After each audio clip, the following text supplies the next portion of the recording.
Thank you, thank you. We do have a little bit of time for some questions here, and some of you have written them down. Pass them on. So the first one, you have asked whites and minorities to take responsibility for the racial issues that surround us. In what ways would you suggest that they do that? Well, for folks of color, it's always hard for me as a white man to give a whole lot of here's what to do advice. Because clearly, I'm not the one that pays the price if that advice stinks. So I'm going to be cautious, and I'm just going to say what I know to be true and vital.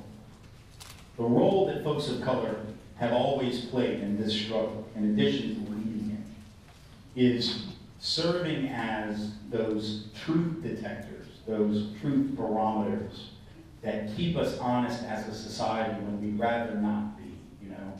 And I think were it not, I know for me, were it not for the truth-telling done by folks of color, and I don't just mean some of those amazing folks of color who have spoken here with this lecture series before, many of whom I'm fortunate to call my friends, and I don't just say that because I'm white trying to say I got black and brown friends. They are my friends.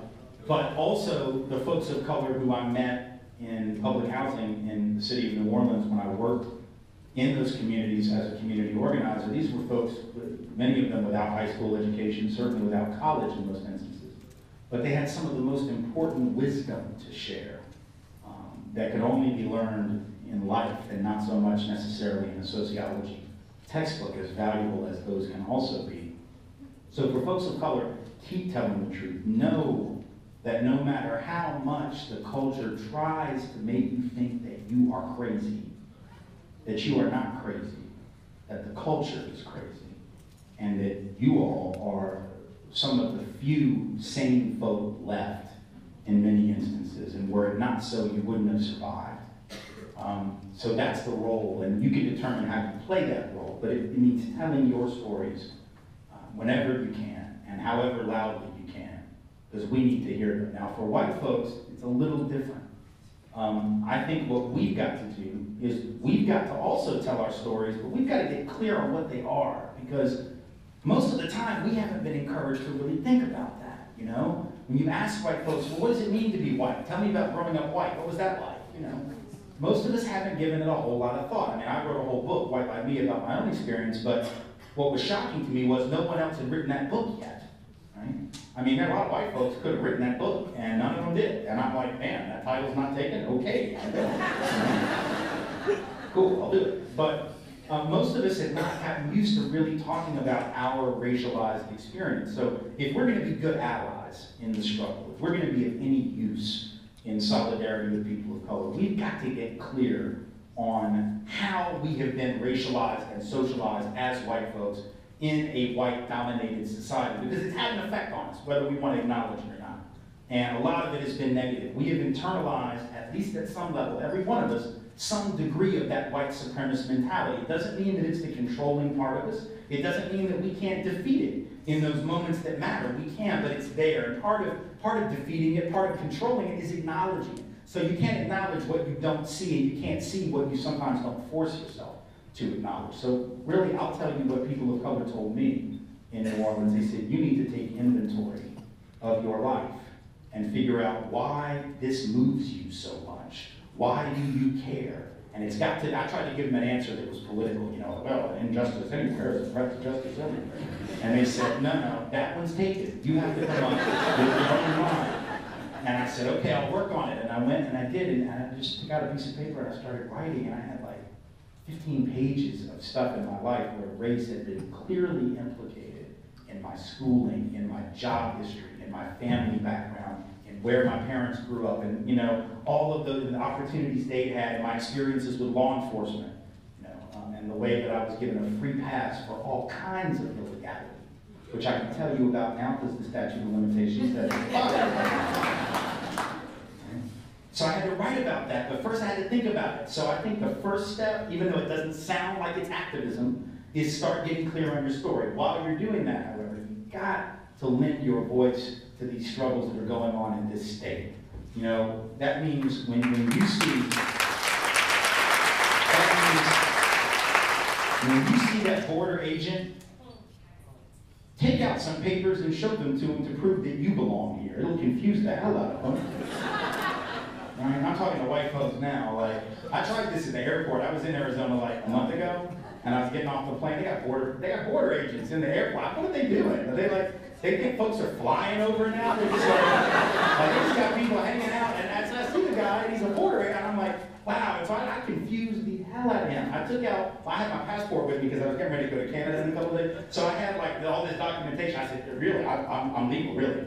You know, what's wrong with you? You lost your mind? No, I just want to prove to you, because I know that that's like an important thing here in Arizona, to prove to you that I'm wrong. You could be like I've lost my mind. I guarantee you, if enough white people do that to Border Patrol agents and other law enforcement officials, and just every time one sees you, just run up, really? No, I belong here, really. Let's do it. This will go away if we do enough of that. Like, it'll just get to be like, okay, fine, good Lord, I'll leave everybody alone now. You know, you'll tie up the system. You'll gum up the work so much that they won't have time to do their repression and repression that they prefer to do. You got to stand up for honest history, which is what they were trying to do in Tucson, and now this allows them to do in Tucson.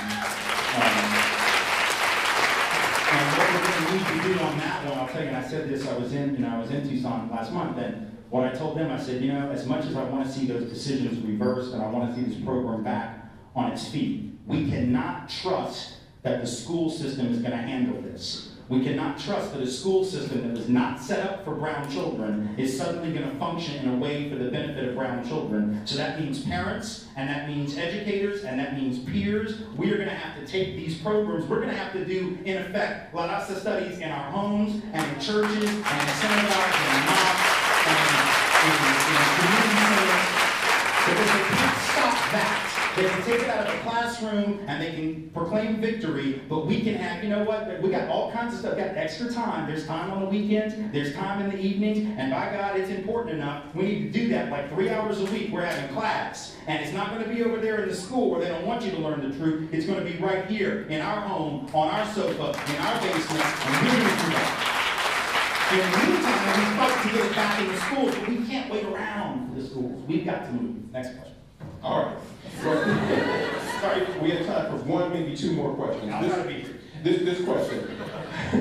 How do you suggest helping children understand injustice, the injustices they encounter in schools and in the community? Well, you know, it's tough. I mean, I've got 2 kids, 8 and 10. And, you know, we talk about these things often.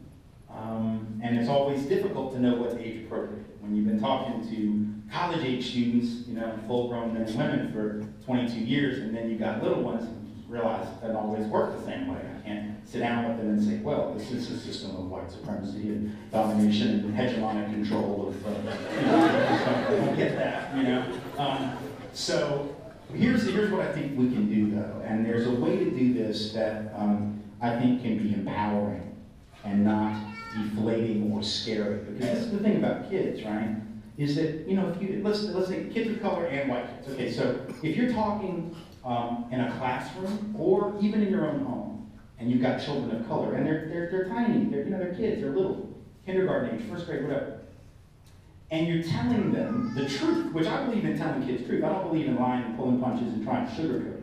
But let's be honest, when you tell them the truth about some of the stuff that has happened in our society and other societies around the world, kids get scared by that. I mean, it makes sense. If you talk to young black children about the enslavement of black people, that 6-year-old doesn't know how to, like, compartmentalize that and abstract that. They just wonder, like, oh my God, is that going to happen to me? If you talk to indigenous children about the genocide of their people and being sent to boarding schools to, as we said in this country, to kill the Indian and save the man, that child does not know how to go, oh, let me think about that in historical context. They just get scared. Does that mean we don't teach it? No, but it means we have to have a different lens that we offer those children. The lens that we offer sometimes, thinking that we're doing the right thing, being honest, is that oppression lens, where we just lay it out there. We're like, here's what happened. We're not going to sugarcoat it. By God, it was awful. And now, a lot of times we don't even do that. We don't even do that, let's be honest, most. But teachers who do that think they're helping because, by God, we're not going to lie. And then that kid's like, oh, right? So what's the lens that we might offer instead of the oppression/victim lens? there's a lens of resistance, right? So in other words, when we start that story, when we start the story about the enslavement of African peoples, we start with slave rebellion and work backward. You see.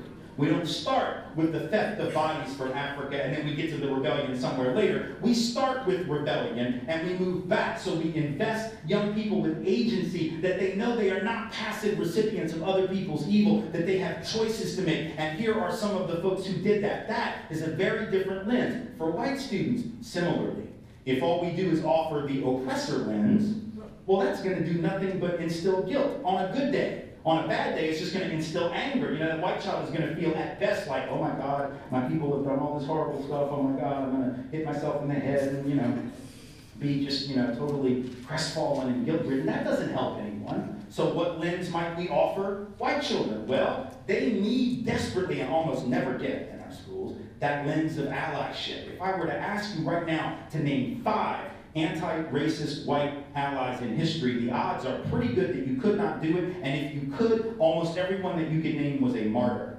right? And I want you to think about how disempowering that is. If the only white names that you know who were anti-racist white allies are John Brown and James Reed and Goodman and Schwerner and Viola Liuzzo, and you may not even know all of those, but those are the ones that you're most likely to have heard of, and they all got killed for doing the work. Good luck trying to get people to rush to the revolution for that.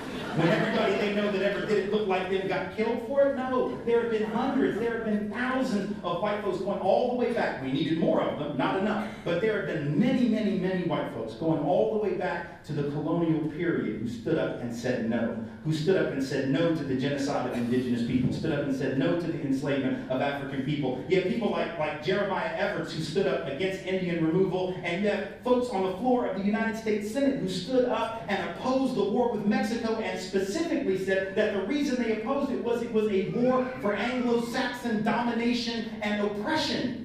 You don't get that kind of language on the floor of any legislative body in this country anymore. That was in the middle of the 1800s, for goodness sake. You had people who were brave enough to say that. People who were white, right?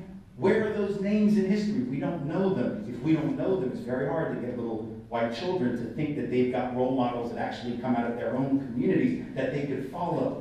It's fine to follow role models of color. Most of mine were role models of color growing up, but it's also nice to have some that come out of your tradition and say, okay, I can walk that path. We've got to teach children that, or they won't know that that path is there. One more. Okay, one more. Yeah. This question. Don't you think racism is still alive because people keep talking about it? Well,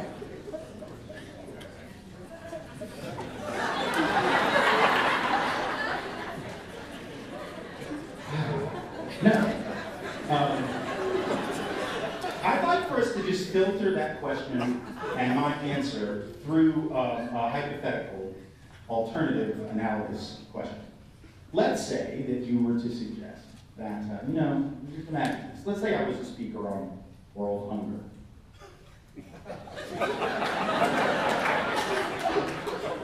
And I think you know where I'm going. Isn't it true that world hunger is just a problem because we keep talking about it? Why? Yes, indeed. If we just didn't talk about it, food would miraculously appear on the face of starving people.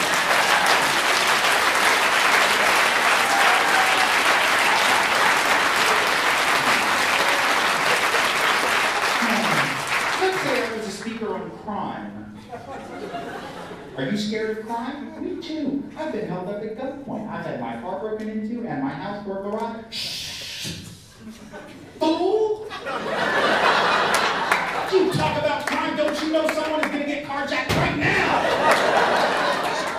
You just stop talking about it. We could lay off all the police, close all the jails. My God, what an unbelievable solution to the crime problem. Why didn't we think of it years ago? Because it makes no damn sense. That's right. Blaming the conversation for the problem, whatever the problem is like blaming your speedometer for the speeding ticket. That